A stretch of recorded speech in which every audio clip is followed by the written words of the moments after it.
FTN DataCast, the fantasy football podcast where data drives the discussion. Here are your hosts, Adam Pfeifer and Tyler Loechner.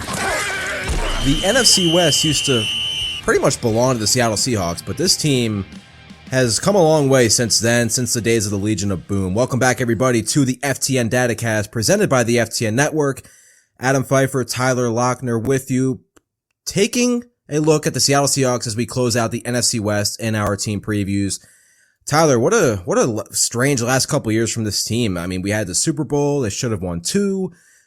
They should have ran the ball with Marshawn Lynch. Their defense was unstoppable, and now they look like they might have one of the worst records in football. Like, time flies. We probably should have done like we probably shouldn't have done the least exciting team last for this division. Is anyone going to listen to this podcast? No, there's still some good players on this team, some interesting players, but yeah, I mean, definitely a far cry from what they were in the heyday, the Legion of Boom, best nickname in the last 10 years, no doubt. And then losing Russell Wilson is a serious blow, but still some interesting players. I think the overall downturn in the offense has maybe created some value. Yeah. So let's talk about it. That's always interesting, right?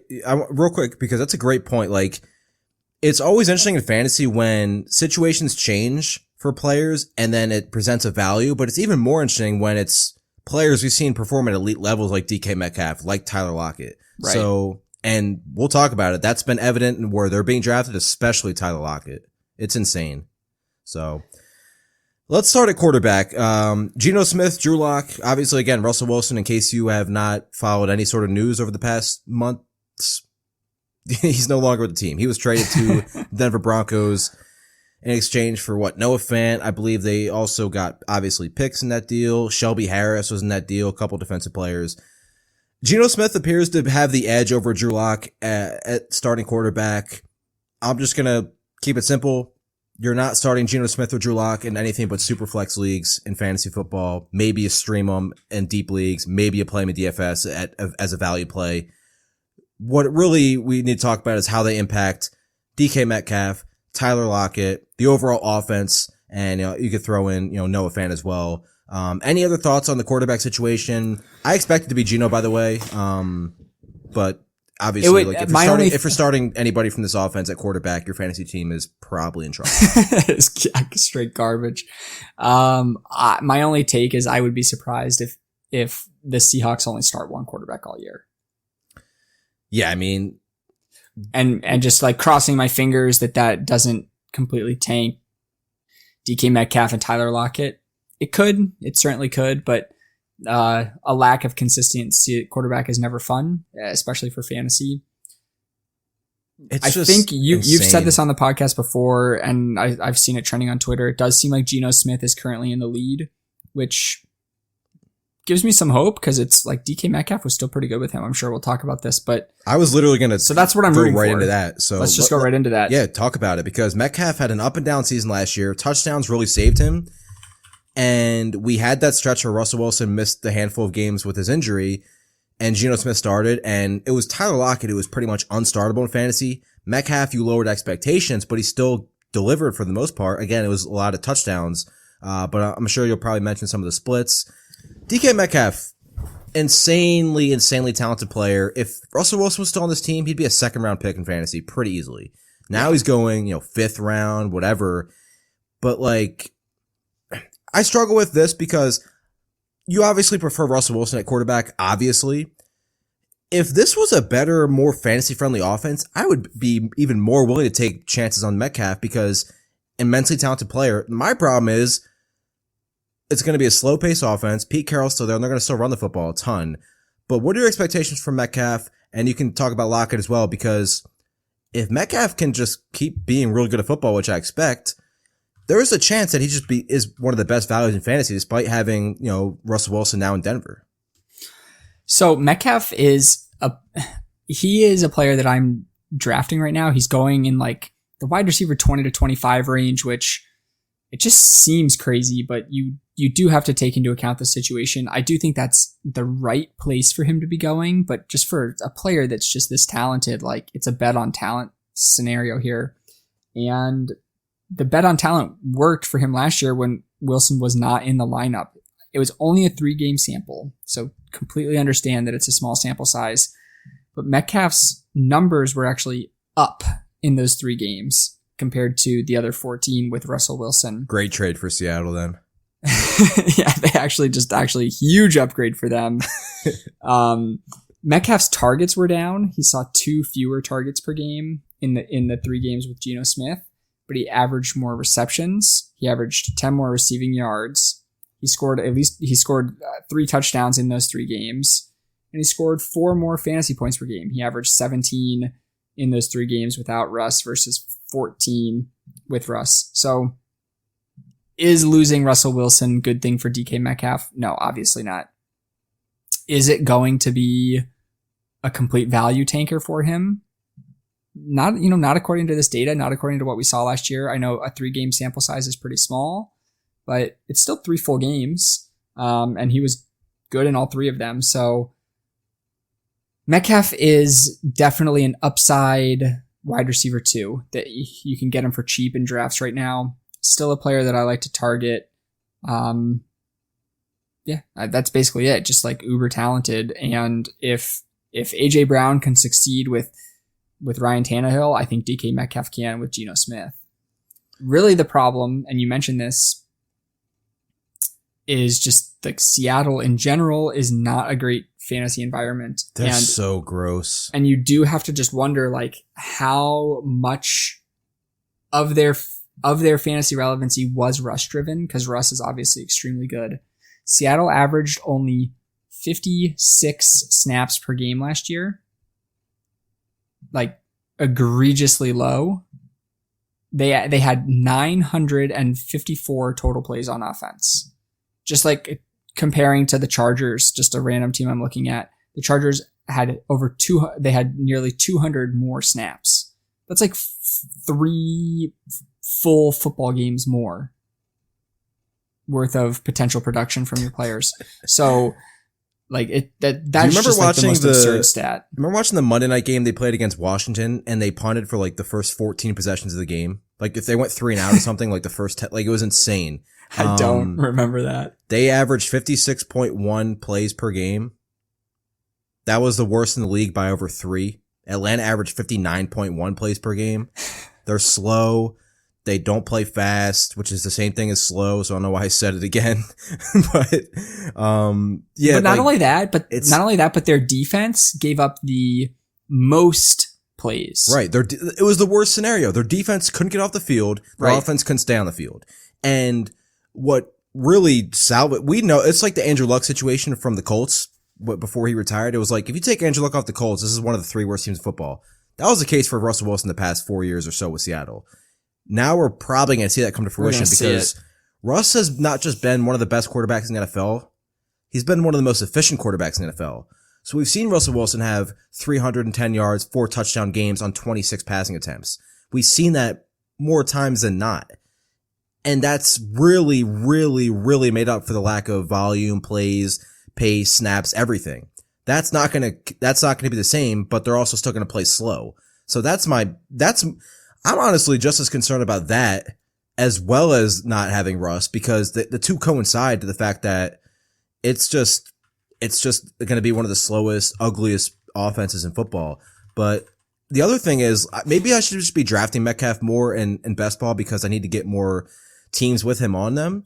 But if you look at his ADP, he's going as wide receiver 23, right in between Allen Robinson and Gabriel Davis, who are like 2 of my favorite receivers in fantasy this season. So, but there are other quarterbacks around him that have or receivers around him that have quarterback questions, right? Terry McLaurin, wide receiver 21, who still isn't even reporting to the team.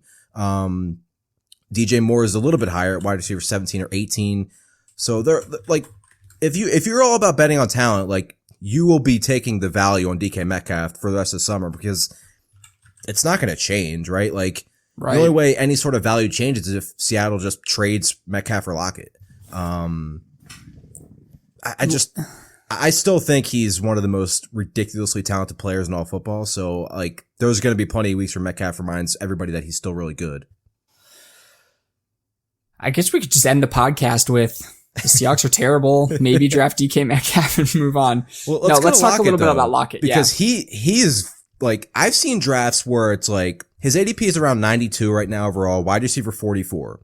I've seen and been in drafts where he's going out to the top 100 selections, which is insane.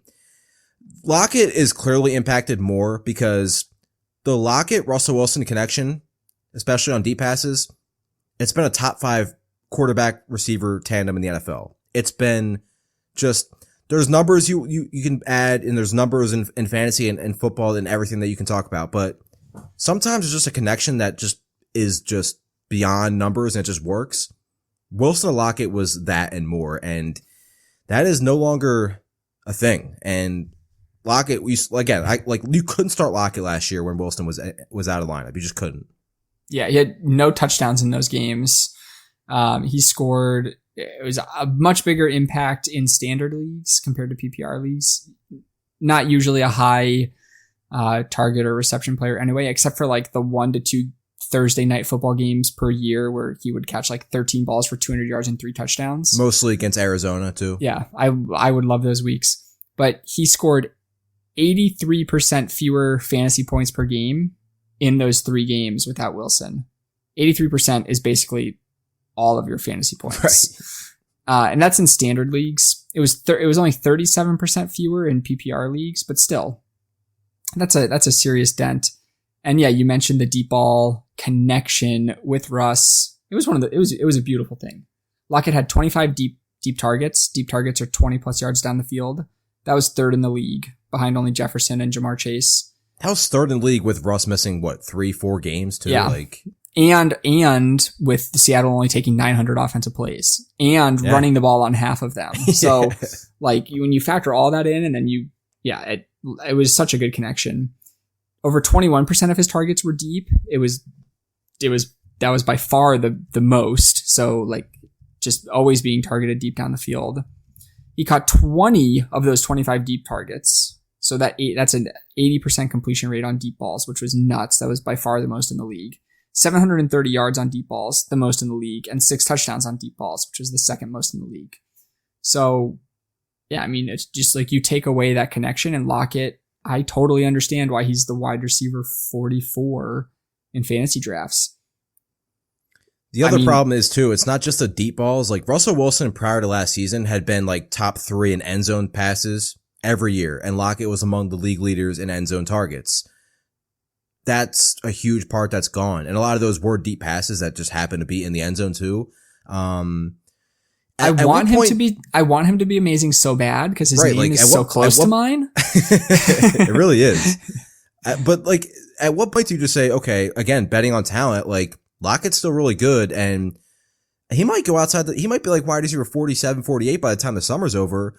Like Sky Moore's going over him, Christian Kirk, Russell Gage, Hunter Renfrow, like, everybody that I just listed easily should be. The only one I can make an argument is maybe like Kirk or Sky Moore. Lazard and Tony are going after him. I prefer Lazard and Tony. Chase Claypool. Like, at what point do you say, you know what? He's going to wide receiver 45, 46. Maybe I'll just take a shot and see if it pans out. Maybe he gets traded. Maybe that's part of your thought process. Yeah, I'm looking at the players. You just mentioned a bunch of them. Lazard, Tony. I would draft both of them ahead of him. Chase Claypool. Now I'm getting like pretty far down the list, but I would take Tyler Boyd over him, I think. That's close. That one is close. And I love Boyd. Maybe not, probably not in best ball, but maybe in redraft, I would consider it. So, God, but yeah, the bet on talent comment, like it just, like I said, if this team played faster and had more innovative, I would love it. I would like it. They averaged 5.2 plays per drive last year, worse than the NFL. Oh my God, 5.2. To put that into perspective, the Chiefs were at 7, the Chargers were at 6.5, Arizona's at 6.5. Like they averaged, like Houston had 5.5.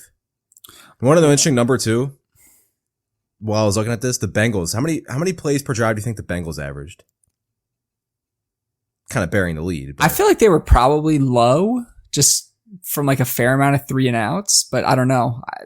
I would guess they were in the bottom 10. but their yards per drive was pretty good. This was I'm getting off on a tangent, but we don't have much left for Seattle, so we'll be fine. This was my best argument of the season when I kept writing and talking about trading for T. Higgins in the middle of the season, because the Bengals averaged 5.7 plays per drive, fourth lowest in the NFL. Mm-hmm. That was literally Jamar Chase just getting 70-yard touchdowns. They couldn't even sustain drives. Like, they would go 3 and out or something from a sack, or they would just have a 60-yard touchdown to Jamar Chase. Even CJ Uzomah would break off some long touchdowns occasionally, and then T. Higgins wouldn't get end zone targets. It's like, what the hell? And then the Jamar Chase touchdowns slowed down a little bit from 50, 60 yards out. So I always thought that was interesting every week talking about it. Like, the Texans were right there in terms of plays per drive with the Bengals. But like you mentioned, the Bengals were 2.37 points per drive, which was top 12. Mm-hmm. And in terms of yards per drive, they were, about league average as well. So I thought that was interesting. But yeah, man, like, it's just all goes with the fact that if they played faster, they could sustain more drives. I'd be more willing to take shots on Lockett. I'm still okay with Metcalf, but more so Lockett. So I don't know if we haven't talked about the running backs yet, but I'll talk about the tight end, Noah Fant. And so I'll put a little bit of a positive spin. And for that reason, here. I'm out. That's my take on Noah Fant. Yeah, I'm not really, I'm not all in on him, but I do think he's a value in you're not drafting Noah Fant in like a standard redraft league. There's just no point. But in best ball, he's the tight end 21 right now. He's been in the league for 3 years. He's never finished worse than top 15 at the position. He's been a top 12 fantasy tight end in back-to-back years. He was a tight end 1 in 44% of his games last year. And this is with Albert O contending with him for targets. In Seattle, it's really just DK Metcalf and Lockett. Like, those two are going to see probably 50 to 55% of the targets, which still leaves a fair amount of targets on the table. So I'm not drafting him to be my every week starter in fantasy, but his cost is only tight end 21 right now. He'll definitely deliver on that cost. And don't forget, Fant has never really been in a great fantasy situation either. He's never had a good quarterback, never been on like a pass happy team. So it's not like Fant's situation really changes that much, which is why I don't really understand why he goes from like a top 12, viewed as a top 12 player, down to tight end 21. Yeah, it's actually a really good point, because like in Denver, he played with, below average quarterbacks, but also had to compete for targets with Sutton, with Judy, with whoever. 2 running backs. Right. And again, same situation. He's competing for targets with 2 receivers, but like Seattle doesn't throw their running backs. And Denver just had more depth at pass catchers. So I mentioned this when we did the tight end preview, but it's like Fant goes from Denver, low passing volume offense, a lot of competition for targets, potentially playing with Drew Lock, to Seattle. Low volume passing offense, decent competition for targets, potentially playing alongside Drew Lock. But no, at tight end 21, 22, like, you're just, at that point, you're just kind of hoping, betting on talent, betting on opportunities. And I think Noah Fant, even though Will Dissly got an extension for whatever reason, Fant should be running way more routes. Gerald Everett ran more routes than Will Dissly in the second half of last season by a lot. So I don't think Noah Fant would play behind Will Dissly by any means. Let's go to the backfield, because Seattle wants to run the football with Pete Carroll still there, and now they have 2 running backs to do it. Chris Carson just doesn't look like he's going to play, and it sucks. It's a scary injury with everything he's going through, but I don't expect him to play much, if at all, this season. Maybe his career might be done.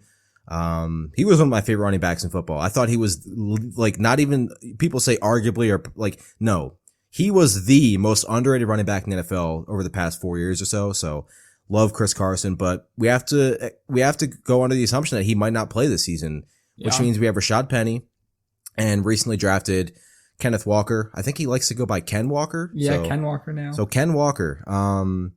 What do you expect from this backfield? Is it going to be Melvin Gordon, Javonte Williams from last year, where Javonte Williams, 2nd round pick by Denver, they have a veteran in Melvin Gordon, and it was literally 50-50.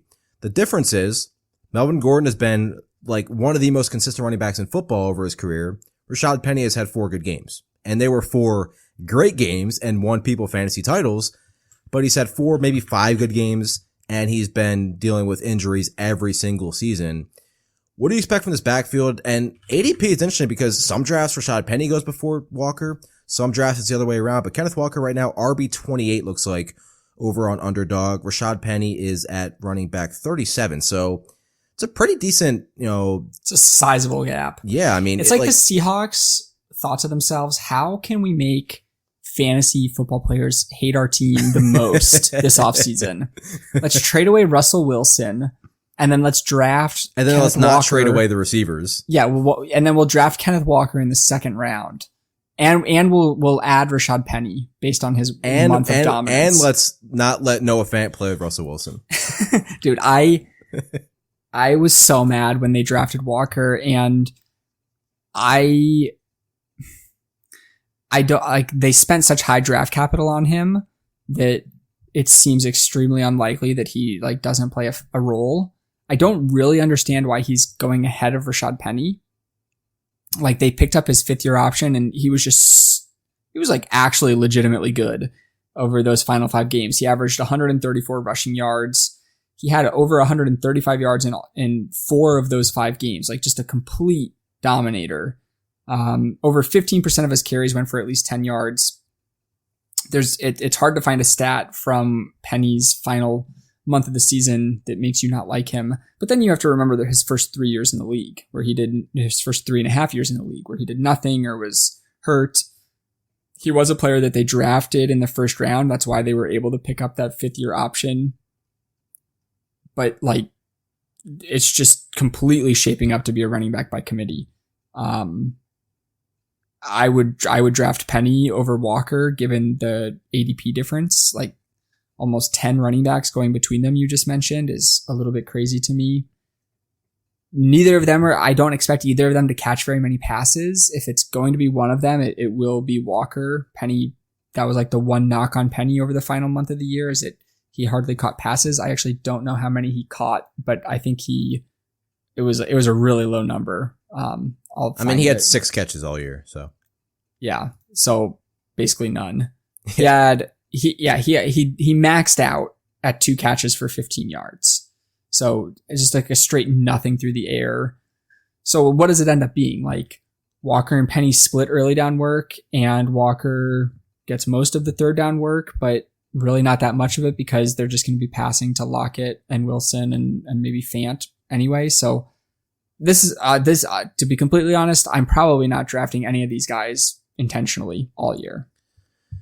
Yeah, I haven't drafted Kenneth Walker much. I have drafted Penny, like you said, just because close to RB40, there's a chance he's still the 1A on a team that wants to run the football. Mm-hmm. And again, there's also a chance that Kenneth Walker is a 20-touch running back by week 4 if Rashad Penny can't stay healthy. I didn't like that he went to Seattle because I want to see Kenneth Walker in the passing game. There's been a lot of talk about he's not a good pass catcher because he didn't have that opportunity at Michigan State. I think he's a capable, very fine pass catcher. He's not elite. He's not going to be elite. I think Walker is much better than Penny, but Penny does, Kenneth Walker is arguably the best running back in this draft class. Breece Hall gets looked at as a clear one, but Walker has great speed and size combination. I just think if the ADP is still this much of a gap, I'm with you. I kind of prefer Rashad Penny, but it's the same with a lot of rookie running backs that don't land in situations where they're in a Najee Harris situation from last year where he's the unquestioned 20-touch running back right out of the gate. It's okay. Kenneth Walker, the first 6 weeks, 7 weeks, he might be at best a flex, but when rookie running backs start to get going in the second half, that's when Kenneth Walker could be a top 15 running back, especially if Penny is missing games. So I'm going to keep an eye on the ADP from this backfield over the course of the summer and kind of adjust from there. I will say though, this offensive line is still bad. They added Charles Cross, which is a good move for their offensive line, but it was kind of questionable because it's a team that run blocks and wants to run block and run the football so much. But they drafted Charles Cross, that was kind of the weakness of his game, was run blocking. 80% of his snaps in college came in pass blocking situations. So we'll see. The offense is still going to be bad, but this is where we could see the most value because if Carson doesn't play and if one of these running backs is out of the lineup, the other running back probably won't come off the field very often. And that's the other thing too. If this is just Kenneth Walker's backfield, there might be an uptick in receptions just because you don't have to worry about somebody coming off the field on third down. So Seattle is, it's not exciting. It's a wasteland, dude. Just call it what it is. I'm going to close it out by just saying, I hope Bo Melton makes the team. Bo Melton we talked about it. He's one of my favorite receivers in the class. Surprised he almost went undrafted going in the 7th round. But, let's see him make the team and maybe win out and win the number 3 job. This is slightly off topic because if you're mentioning Bo Melton making the team, I feel like this is okay. Did you do NFL All Day? The trading cards, the NFT football cards? Have you done that at all? All right. It's pretty cool. I like it, but they released some legendary cards, which are, really rare, the most valuable cards in the game. The one they released Gabriel Davis ones. The one they released for Seattle was Travis Homer on like a 73-yard touchdown run. I don't even remember the play exactly, but like these are all last year. Yeah, it was like a special teams play or something like that. But like, oh, that just bothered me. Like, of all the awesome Tyler Lockett plays you could have done, they went with Travis Homer. Yeah. So shout out Travis Homer. Everything Penny did the last 4 weeks, or what Metcalf did in the Saints game, at like an 80-yard touchdown. It was a cool play. I do remember it. So, and then defensively, this team probably not going to be great. So you would think, all right, they'll be throwing a lot. Pete Carroll doesn't care. He'll still run the football. He'll establish it as much as anybody in football. So. Unless the Super Bowl's on the line. 100%. And I'm sure you were. I was hyped. I was going to say, real quick, what was your reaction when, A, you saw Marshawn at the 1, B, knowing that if he got the ball, it was over, and C, after the fact that they didn't do that and the interception was made? So I remember getting like really mad that a timeout wasn't being called. Wasn't that right after the crazy, who was it? Was that Jermaine Kearse's catch? Yeah, the crazy Jermaine Kearse. Once the Kearse catch happened, and as a Patriots fan, I know Pats fans were extremely spoiled, but you have to remember at that point, I was gonna say. at that point, they still hadn't won their 4th. Like they hadn't won in 12 years, despite basically always being in the championship game. So at that point, it was like, we're never going to win again. Like the helmet catch, the Manningham, and now this freaking Kearse catch. So like basically all my hope was gone. And then I remember when he intercepted it, I was just like jumping around like crazy. But what's funny, if you go watch the replay, I think it was Dante Hightower. You have to go watch this. Hightower almost knocks the ball out of Butler's hand after he intercepts it. Like I have to watch it's that now. Super close. I did watch some stuff about Butler saying like he knew he read, obviously you could tell because he jumped it, but like they had been like preparing for that in practice. Yeah, they showed it in practice. So sick. Yeah, and like I actually think that's how you know Belichick's the GOAT right there. Like, and I think there was like a documentary they did, and Belichick's.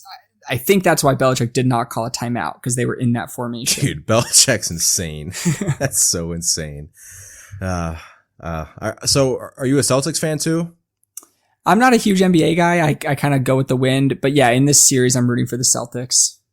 It'll be interesting. I said Golden State in 6, so for my prediction, I hope they win, but I also just want to see more basketball, so we'll see. But yeah, those teams are a lot more exciting than Seattle. That's why we're talking about basketball and Travis Homer and Malcolm Butler. But every team has value, every team has players, and we'll break down all of them here at the FTN Datacast. That does it for the NFC West. I don't even know what division and what teams we're going to do next. We'll kind of play it by ear, but make sure you keep it locked in here. Subscribe, rate, review, all that stuff on iTunes or whatever platform you listen to, so you don't miss out on any of the episodes. Tyler, content-wise, I know you just mentioned you dropped the top 10 most consistent wide receivers from 2021. So that's up at FTN Fantasy. I believe it's free to read as well. Anything else that you have coming out? Yeah, I'm doing the next will be the most volatile wide receivers. And don't take volatile to mean bad. It actually features some of the best wide receivers in the league. And this is all... I think, is Jamar Chase on there? Jamar Chase is number 2 on the list. Probably not a surprise as to who's number 1. And it's not a it's not just like me making it up. It's just all data driven and math. So why can't I think of? I don't want to give away your article, but why it shouldn't? You said it's not a surprise, but why can't I think? It's going to be the most obvious player. I'm not going to tell you, and you're going to be like, I can't believe I didn't think of that. Okay. But yeah, in the most consistent, I loved that Michael Gallup came out on top. Felt good. So, and I will be doing that. I think I'll be doing that for running backs. Not quite sure how interesting it would be for quarterbacks or tight ends though. So TBD if I do it for them, but I will definitely be doing it for running backs next week. All right. Great stuff. Make sure you check that out. And again, Friday I'll have my Fantasy Crossroads series, a look at David Montgomery and Saquon Barkley. And then Wednesday, when you're listening to this, I'll have another ADP update looking at some of the ADP changes. Couple of New York Giants in the article. So make sure you check that out as well. FTN Fantasy, sign up today, get a bunch of stuff with that platinum package, rankings from all of us, articles, tools, podcasts, everything you need to get ready for the fantasy football season. Because look, it's the middle of June. Drafts are starting up. They're already happening now, but your redraft league is going to be starting before you know it. So best of luck, and we'll help you get there. Have a great week, everybody. This has been the FTN Datacast. For Tyler, I'm Adam. We'll see you guys next week for a look at some more NFL teams. Thanks for listening to the FTN Datacast. Be sure to rate, review, and subscribe. And follow the hosts on Twitter at Pfeifer24 and at Loechner NFL.